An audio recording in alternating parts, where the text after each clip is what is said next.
Kita masuk di bagian pembahasan bagian soal nomor 6. Sebuah bola golf dipukul ketika berada di permukaan tanah. Oke, ini adalah informasi yang harus kita pegang ya. Dia dipukul ketika berada di permukaan tanah. Artinya dia ada di tanah. Kelajuan bola golf sebagai fungsi yang bergantung pada waktu ditunjukkan pada gambar di samping. Dengan T sama dengan 0 adalah ketika bola golf dipukul. Anda bisa lihat di sini. Ketika T sama dengan 0, itu kelajuannya adalah VB, artinya besar sekali ya. Ketika tepat dipukul, dia kelajuannya tinggi. Lalu kemudian perlahan dia turun, karena dia naik ya, turun ya. Istilahnya ketika naik, dia akan lama-lama kelajuan ke atasnya, kelajuan totalnya akan turun. Lalu sampai di suatu titik, di suatu waktu, dia kelajuannya akan sama dengan VA, atau kelajuan minimum. Ya, setelah itu kemudian naik lagi ketika turun.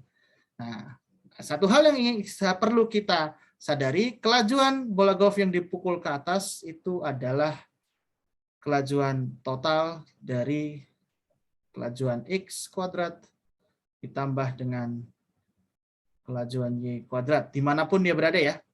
Jadi artinya kalau kita tinjau di 0 ya kita dapat berapa, kalau ditinjau di T berapa, kita yang penting dia adalah kombinasi dari X dengan Y. Oke, skala ditinjau vertikal adalah sedemikian sehingga VA 19, jadi di sini VA-nya 19 meter per second.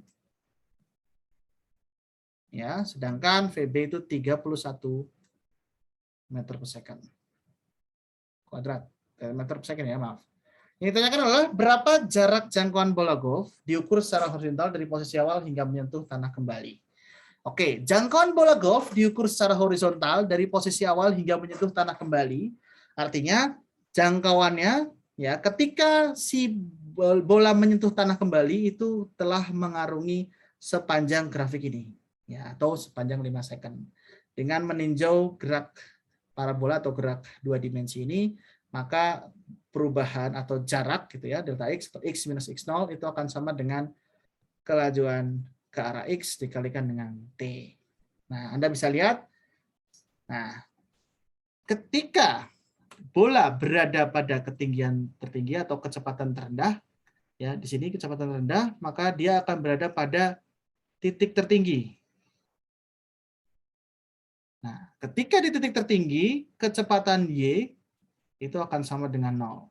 Sehingga kelajuan itu akan sama dengan Vx pada saat itu. Dan karena di sini bola golf dipukul dalam dan mengarungi gerak parabola, maka kita bisa dapatkan bahwa kelajuannya sama dengan Vx.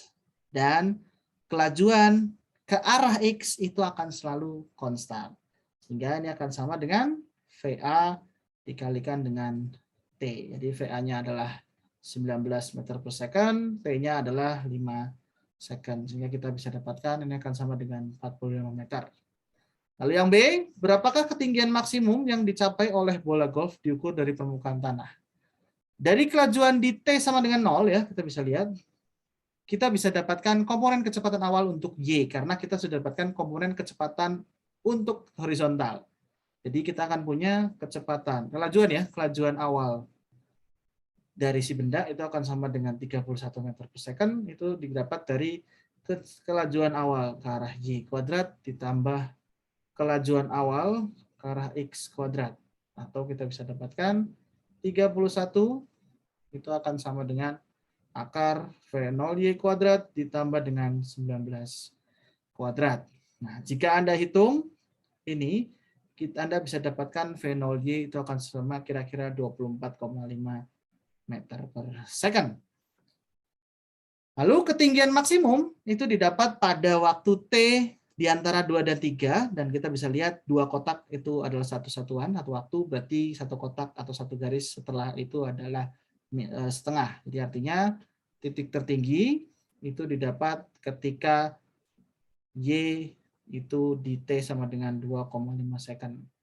Atau dia akan sama dengan Y0 ditambah dengan V0Y dikalikan 2,5 second dikurangi setengah kali G 2,5 second kuadrat. Di mana G kita tahu nilainya adalah 9,8, V0Y kita sudah punya 24,5, dan Y0 itu informasinya didapat ketika di kalimat pertama dibilang berada di permukaan tanah, sehingga Y0 itu akan sama dengan 0. Oleh karena itu, di sini kita bisa dapatkan Y max, ya kalau Anda masukkan semua variabel atau angka yang diperlukan, Anda akan dapat kira-kira sekitar 30,61 meter. Ya, berikut pembahasan untuk nomor 6.